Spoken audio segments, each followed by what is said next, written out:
Hello बच्चों, कैसे हैं आप? बच्चों, आज हम पढ़ेंगे कक्षा 8 सामाजिक अध्ययन के अंतर्गत हमारे अतीत विषय का 7वां अध्याय महिलाएं, जाति एवं सुधार। हम आपको बताएंगे इस पाठ से संबंधित प्रश्नों के उत्तर, लेकिन उससे पहले आइए देख लेते हैं एक झलक इस पाठ की, ताकि आपको पाठ अच्छे से समझ आ जाए और यहाँ पर जो आपको प्रश्नों के उत्तर बताए जाएंगे उन्हें आप अच्छे से समझ सकें। तो चलिए शुरू करते हैं। महिलाएं, जाति एवं सुधार। इस पाठ में क्या कुछ बताया गया है, इस पाठ को पढ़ने के बाद आपको सब मालूम हो जाएगा बच्चों। जैसे आप यहाँ पर देख सकते हैं, क्या आपने कभी सोचा है कि 200 साल पहले बच्चों की ज़िंदगी कैसी रही होगी? आजकल मध्यम वर्गीय परिवारों की ज़्यादातर लड़कियाँ स्कूल जाती हैं और उनमें से बहुत सारी लड़कों के साथ पढ़ती हैं। बड़ी होने पर उनमें से बहुत सारी लड़कियाँ कॉलेजों और विश्वविद्यालयों में जाती हैं और विभिन्न प्रकार की नौकरियां करती हैं।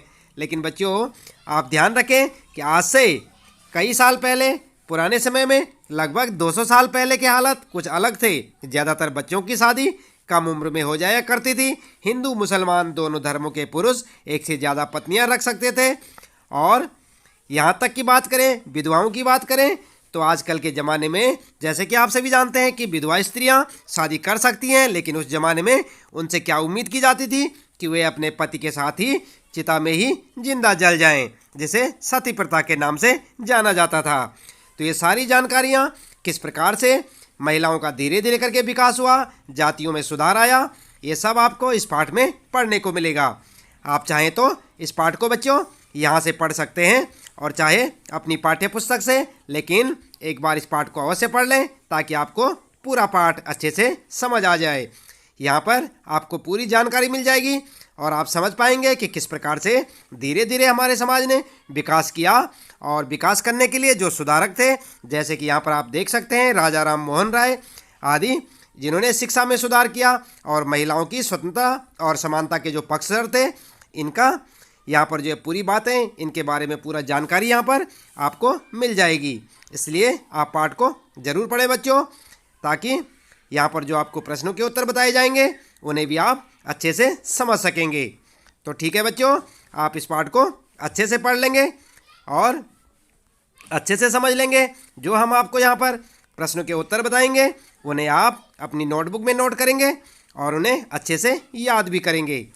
तो चलिए बच्चों, शुरू करते हैं इस पाठ से संबंधित प्रश्नों के उत्तर। आप ध्यान रखें बच्चों, ये पूरा पाठ आपके लिए काफ़ी इम्पोर्टेंट है और इस पाठ को आप जो है ज़रूर से ज़रूर पढ़ें। हम आपको पाठ की झलक दिखा रहे हैं ताकि आप पाठ को यहाँ से भी पढ़ सकते हैं, और जिनके पास आपकी अपनी पाठ्य पुस्तक है वो आप अपनी पाठ्य पुस्तक से भी इस पाठ को पढ़ें। इसके बाद जैसे ये पाठ यहाँ पर समाप्त होता है बच्चों, इस पाठ में कुछ प्रश्न हैं जिनके उत्तर हम आपको यहाँ पर बताने वाले हैं। आप जो है लगातार देखते रहें और जुड़े रहें हमारे साथ। यदि आपने चैनल को अभी तक सब्सक्राइब नहीं किया तो अपने सभी पाठों को और हिंदी के साथ साथ हिंदी के सभी पाठों को भी पढ़ने के लिए आप चैनल को सब्सक्राइब अवश्य करें और इसी प्रकार जुड़े रहें हमारे साथ। तो देख रहे हैं ना बच्चों, ये है आपका पूरा पाठ, यहाँ पर हम आपको दिखा रहे हैं। देख रहे हैं ना बच्चों, ये है पूरा पाठ, आप यहाँ से पढ़ सकते हैं इसे। इसके बाद जैसे ही यहाँ पर ये पाठ समाप्त होता है, यहाँ पर हमने बात की थी आपके साथ कि जो है इस पाठ के जो प्रश्न उत्तर हम आपको बताएंगे, तो यहाँ पर आप देख सकते हैं, फिर से याद करें। और यहाँ से बच्चों ये इस पाठ के प्रश्न शुरू हो जाते हैं और इन प्रश्नों के उत्तर हम आपको अभी बताते हैं कि किस प्रकार से आपने उनको उत्तर लिखना है। चलिए शुरू कर लेते हैं, ज़्यादा देर न करते हुए पाठ के प्रश्न उत्तरों को जान लेते हैं। ध्यान रखें बच्चों, सबसे मेन बात यह है यहाँ पर कि जो है आपको पाठ का नाम याद होना चाहिए, और पाठ का नाम है महिलाएं, जाति एवं सुधार। आप देख रहे हैं यहाँ पर, और हम आपको यहाँ पर जो है बता रहे हैं इस पाठ से संबंधित प्रश्नों के उत्तर अभ्यास प्रश्न उत्तर में। सबसे पहले आप देखेंगे, फिर से याद करें। और यहाँ पर बच्चों पहला प्रश्न है, निम्नलिखित लोगों ने किन सामाजिक विचारों का समर्थन और प्रसार किया? यदि आपने पाठ को पढ़ लिया होगा बच्चों तो आपको मालूम हो गया होगा इन सब के बारे में कि इन्होंने जो है क्या क्या सामाजिक विचारों का समर्थन किया और क्या किस तरह से उसका प्रचार प्रसार किया। यहाँ पर सबसे पहले बात की जा रही है राजा राम मोहन राय की। बात करते हैं फिर यहाँ पर दयानंद सरस्वती, फिर वीरे सलिंगम पंतलु, ध्यान से पढ़े आप। फिर उसके बाद ज्योतिराव फूले, पंडिता रमाबाई और पेरियार और मुमताज अली, ईश्वरचंद विद्यासागर। तो यहाँ पर जो है इनके बारे में आपने इस प्रश्न के उत्तर में लिखना है। चलिए उत्तर में क्या लिखेंगे आप, इस प्रकार से लिखेंगे बच्चों। सबसे पहले लिखेंगे आप, जैसे यहाँ पर देख सकते हैं आप, राम मोहन राय उत्तर में।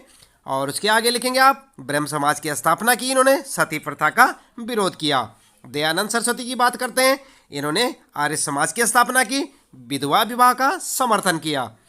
इसके बाद वीरे सलिंगम पंतलु ने क्या किया था, विधवा पुनर्विवाह का समर्थन किया। ज्योतिराव फूले ने सत्यशोधक समाज संगठन और जाति आधारित समाज की आलोचना की। बात करते हैं पंडिता रमाबाई, इन्होंने क्या किया, महिला अधिकार विधवा गृह की स्थापना की, जो कि पूना में है। और पेरियार जी ने क्या किया, हिंदू धर्म ग्रंथों के आलोचक थे ये, स्वाभिमानी आंदोलन इन्होंने शुरू किया। और मुमताज अली की बात करते हैं तो मुमताज अली ने मुस्लिम लड़कियों की शिक्षा पर जोर दिया। ईश्वरचंद विद्यासागर ने महिला शिक्षा पर बल दिया। तो इस प्रकार से आप अपने प्रश्न का उत्तर ऐसे लिख सकते हैं। देख लेना आप यहाँ पर पहले प्रश्न का उत्तर है बच्चों। और इसके बाद आगे देखते हैं दूसरा प्रश्न है आपका। दूसरे प्रश्न में पूछा गया है, निम्नलिखित में से सही या गलत बताएं। और किस प्रकार से आप देख सकते हैं यहाँ पर, इसके जो है कै में लिखा है, जब अंग्रेजों ने बंगाल पर कब्जा किया तो उन्होंने विवाह, गोद लेने, संपत्ति, उत्तराधिकार आदि के बारे में नए कानून बना दिए। उत्तर होगा आपका सही। ठीक है बच्चों, आपने पाठ में पढ़ा होगा, यही सब लिखा था ना, तो ये क्या है, हमारा सही है, क्योंकि इनके आगे आपने सही और गलत बताना है, क्या क्या बातें सही हैं क्या गलत हैं। यहाँ पर देखते हैं दूसरा ख, समाज सुधारकों को सामाजिक तौर तरीकों में सुधार के लिए प्राचीन ग्रंथों से दूर रहना पड़ता था या नहीं। तो आप देख सकते हैं यहाँ पर उत्तर में लिखेंगे गलत, ऐसा नहीं था। और इसके बाद ग है यहाँ पर आपका, सुधारकों को देश के सभी लोगों का पूरा समर्थन मिलता था। सही है या गलत है, ये गलत है, क्योंकि कई लोग इसके विरोधी भी थे। और अगला है बच्चों घ वाला, बाल विवाह निषेध अधिनियम 1829 में पारित किया गया था। कब किया गया था, 1829 में, तो ये सही है। ठीक है बच्चों, तो इस प्रकार से आप दूसरे प्रश्न के उत्तरों को यहाँ से लिख सकते हैं। इसके बाद बात करते हैं यहाँ पर तीसरा प्रश्न है बच्चों, आइए विचार करें में। और प्रश्न है तीसरा, प्राचीन ग्रंथों के ज्ञान से सुधारकों को नए कानून बनवाने में किस तरह मदद मिली। उत्तर में क्या लिखेंगे आप, इस प्रकार से एक हेडिंग डालेंगे, कानून बनाने में मदद। ठीक है बच्चों, उत्तर लिखेंगे कानून बनाने में मदद, और इस प्रकार से पॉइंटों में लिखेंगे। नंबर 1, संचार के नए तरीके विकसित हो गए थे। नंबर 2, पहली बार किताबें, अखबार, पत्रिकाएं, पर्चे और पुस्तिकाएं छप रही थी। ये चीज़ें पुराने साधनों के मुकाबले सस्ती थी, इसलिए ज़्यादा लोगों की पहुंच में थी। और तीसरा पॉइंट लिखेंगे आप, नए शहरों में हर प्रकार के सामाजिक, राजनीतिक, आर्थिक और धार्मिक मुद्दों पर चर्चाएं आम जनता तक पहुंची। ठीक है, इस प्रकार से आप लिखेंगे तीसरा प्रश्न और उसका उत्तर। इसके बाद बात करते हैं बच्चों यहाँ पर चौथा प्रश्न। और चौथे प्रश्न में पूछा गया है, लड़कियों को स्कूल न भेजने के पीछे लोगों के पास कौन कौन से कारण होते थे। किस कारण से वो जो स्कूल नहीं भेजते थे, क्या क्या कारण होते थे उनके पास। तो उत्तर में लिखेंगे लोगों का कारण, यहाँ पर आप जो हेडिंग डालेंगे लोगों के कारण, और फिर पॉइंटों में लिखेंगे नंबर 1, स्कूल जाने से लड़कियां घरों से दूर भागने लगेंगी, इससे वे अपना पारंपरिक घरेलू काम नहीं कर पाएंगी। इस प्रकार से पहला पॉइंट होगा। और उसके बाद बच्चों ध्यान दें आप, दूसरा पॉइंट, दूसरी बात क्या थी, लड़कियों को स्कूल जाने के लिए सार्वजनिक स्थानों से होकर जाना पड़ता था, जो उनके लिए ठीक नहीं था या ठीक नहीं माना जाता था। तीसरा पॉइंट लिखेंगे, लड़कियों के आचरण पर बुरा प्रभाव पड़ेगा और वे बिगड़ जाएंगी। ठीक है, तो इस प्रकार से आप जो है चौथे प्रश्न का उत्तर लिखेंगे, लेकिन पॉइंट बना के लिखें, जैसे कि आपको यहाँ पर बताया जा रहा है, पहला, दूसरा पॉइंट और तीसरा पॉइंट। ठीक है, और उसके बाद बच्चों अगला प्रश्न देखते हैं, पांचवा प्रश्न है यहाँ पर। इसमें पूछा है, ईसाई प्रचारकों की बहुत सारे लोग क्यों आलोचना करते थे, क्या कुछ लोगों ने उनका समर्थन भी किया होगा? यदि हाँ, तो किस कारण? तो यहाँ पर उत्तर लिखेंगे आप। उत्तर में लिखेंगे, सबसे पहले लिखेंगे आलोचना का कारण और एक हेडिंग डालेंगे। पॉइंट में लिखेंगे भारतीय संस्कृति को नष्ट कर पाश्चात्य संस्कृति को भारतीयों पर लाद देंगे। ठीक है। दूसरा पॉइंट लिखेंगे जनजातीय समूहों तथा निम्न जाति के लोगों का धर्म परिवर्तन कर देंगे।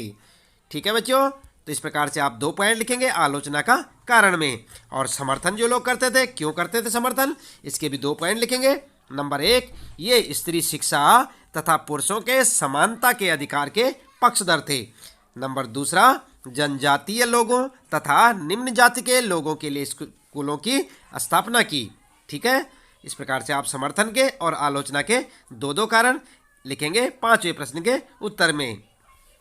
इसके बाद आगे बात करते हैं। यहाँ पर 6ठा प्रश्न है बच्चों, अंग्रेजों के काल में ऐसे लोगों के लिए कौन से नए अवसर पैदा हुए जो निम्न माने जाने वाली जातियों से संबंधित थे? उत्तर लिखेंगे आप। उत्तर में लिखेंगे नए अवसर और हेडिंग डाल देंगे फिर बच्चों, और पॉइंटों में लिखेंगे उसके बाद इसको भी। नंबर 1, पहला पॉइंट लिखेंगे 19वीं सदी में ईसाई प्रचारक आदिवासी समुदायों और निचली जातियों के बच्चों के लिए स्कूल खोलने लगे थे। दूसरा पॉइंट लिखेंगे शहरों में रोजगार के नए नए अवसर सामने आ रहे थे, जैसे मकान, पार्क, सड़कें, नालियां, बाग, मिलें, रेलवे लाइन, स्टेशन आदि के निर्माण के लिए मजदूरों की आवश्यकता थी। इन कामों के लिए शहर जाने वालों में से बहुत सारे निम्न जाति के लोग थे। और तीसरा पॉइंट लिखेंगे बच्चों, बहुत सारे लोग असम, मॉरिशस, त्रिनिदाद और इंडोनेशिया आदि स्थानों पर बागानों में काम करने के लिए भेजे जा रहे थे या काम करने के लिए भी जा रहे थे। इस प्रकार से आप 3 पॉइंट लिखेंगे। इस प्रश्न का उत्तर, प्रश्न है ये 6ठा, और यहाँ पर लिखेंगे नए अवसर और इस तरह पॉइंटों में इसका जवाब लिखेंगे।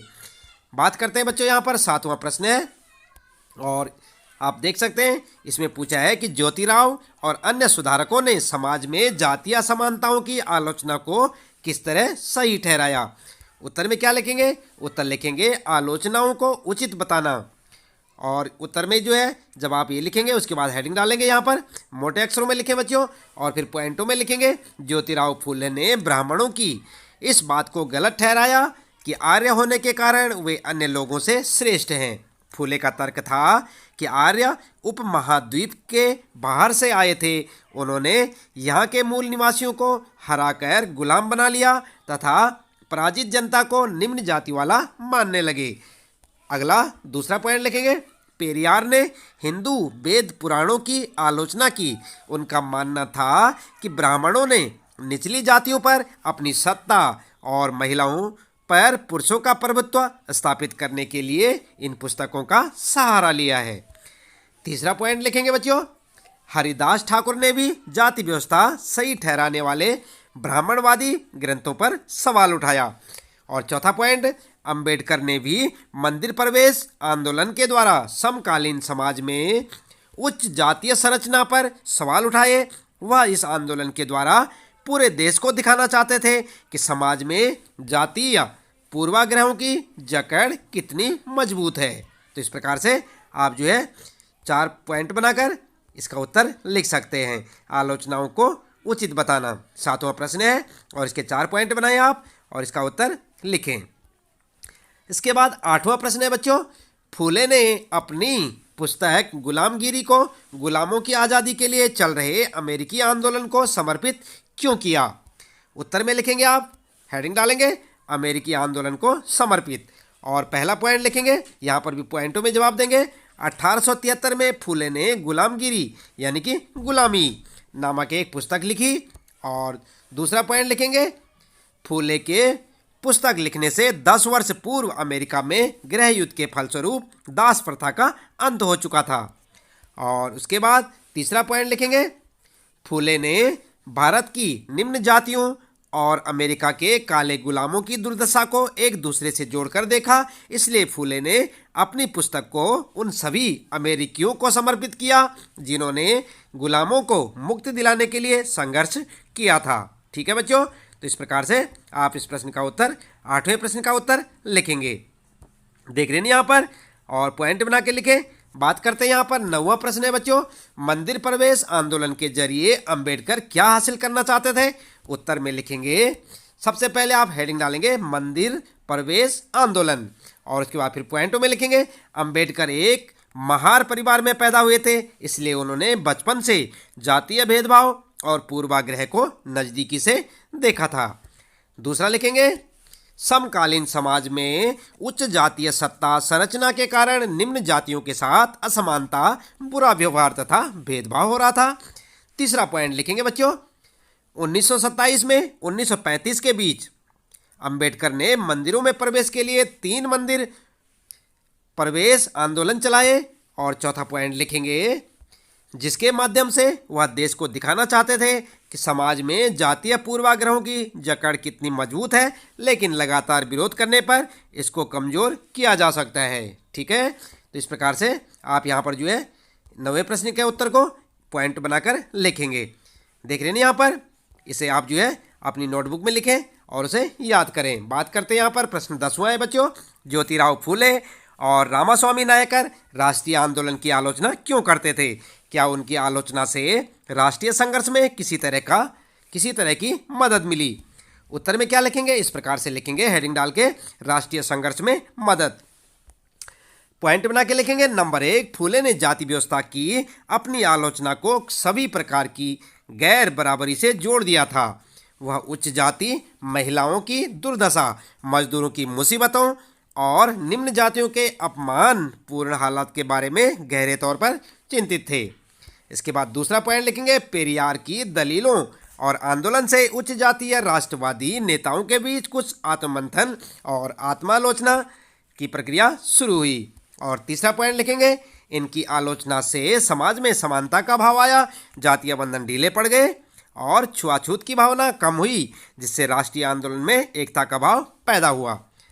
ठीक है बच्चों, तो इस प्रकार से आप जो यहाँ पर एक एक पॉइंट बना के अच्छे से लिखेंगे और इसे याद करेंगे। ये 10वां प्रश्न था आपका और इसका उत्तर आप जो हेडिंग डाल के इस प्रकार पॉइंटों में लिखेंगे। तो बच्चों, इसके साथ ही इस पाठ से संबंधित यहाँ पर प्रश्नों के उत्तर समाप्त होते हैं। इसके साथ ही बच्चों मिलते हैं फिर अगली वीडियो में नए चैप्टर के साथ और आपके सारे सवालों के जवाब के साथ। तब तक के लिए लेते हैं आपसे विदा। यदि आपने चैनल को सब्सक्राइब नहीं किया तो चैनल को सब्सक्राइब करें और आने वाली प्रत्येक वीडियो में पढ़ते रहें अपने सारे सवालों के जवाब। तो आज के लिए इतना काफ़ी है बच्चों। इसी प्रकार लगातार जुड़े रहें हमारे साथ। लेते हैं आपसे विदा। आपका दिन शुभ हो।